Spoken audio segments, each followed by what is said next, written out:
sun's out today and the weather seems a lot calmer, which is nice. And what's going on today? I guess with calmer weather, unfortunately in some places, there's a lot of chemical spills. Imagine flying drones around to detect, I guess, hazardous conditions. This one says, U.S. nuclear's drone-mounted and handheld detectors for hazardous chemical spills, attacks, or fires. Recent derailment of the train carrying hazardous chemicals in East Palestine, Ohio, highlights the severe dangers posed from chemical spills or attacks. U.S. Nuclear specializes in hazardous material detection and is helping to preserve the life and health of first responders, workmen, and bypassers, making people more secure and better prepared through the use of their unique drone-mounted and handheld hazardous chemical detectors. The first responder sends one of the U.S. Nuclear's fully instrumented drones directly into the danger zone. He saves himself from the risk of potentially fatal exposure. Whether accidental or malicious, toxic spills or explosions need to be dealt with. That just makes sense, I guess, in terms of sending something like a drone to detect the conditions. Is this what it's come down to in a lot of areas where you need stuff like this going around to make sure it's okay to go outside or say, I don't know, drink the water or something like that.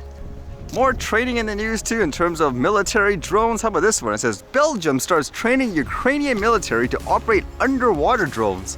The Ministry of Defense of the Kingdom of Belgium trains the Ukrainian military to operate underwater drones, which will soon be delivered to the armed forces. The Ministry of Defense of the Kingdom of Belgium organized training for the Ukrainian military on the use of underwater unmanned aerial vehicles, which Belgium will send to Ukraine. As noted, a group of Ukrainian military personnel arrived in Belgium in early February to undergo training within the framework of the EU Military Assistance Mission in support of Ukraine. Thanks to the Ministry of Defense of the Kingdom of Belgium, the Ukrainian military will be trained to operate underwater drones that Belgium will supply to Ukraine. It says here, quote, I express my support to them and paid due respect for the courage they have been showing for almost a year. The press service quoted the Belgian defense minister as saying, as reported on January 27th, the government of Belgium approved the decision to allocate EUR 92 million in security assistance to Ukraine. So, non-stop, I guess, in terms of all the war and stuff like that, and training people to use the weapons. During these times too, if unfortunately everyone goes to war, people are worried what happens to things like the food supply, the cost of living.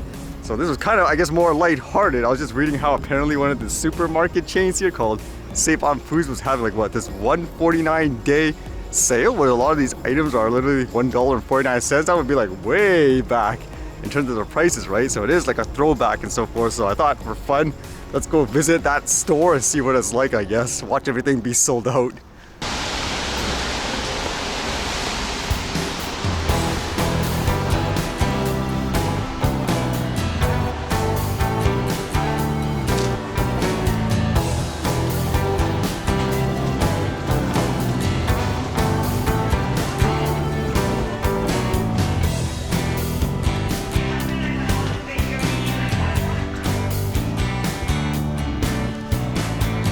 A lot of the fruits and stuff were actually sold out, so I'm looking at a different location. I actually don't shop there usually, so I have my parents' membership card. That's what I usually do, where I give them the points and all that. And I was just thinking of buying something and give it to them as well, to see if I could actually find it in stock.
See you guys later.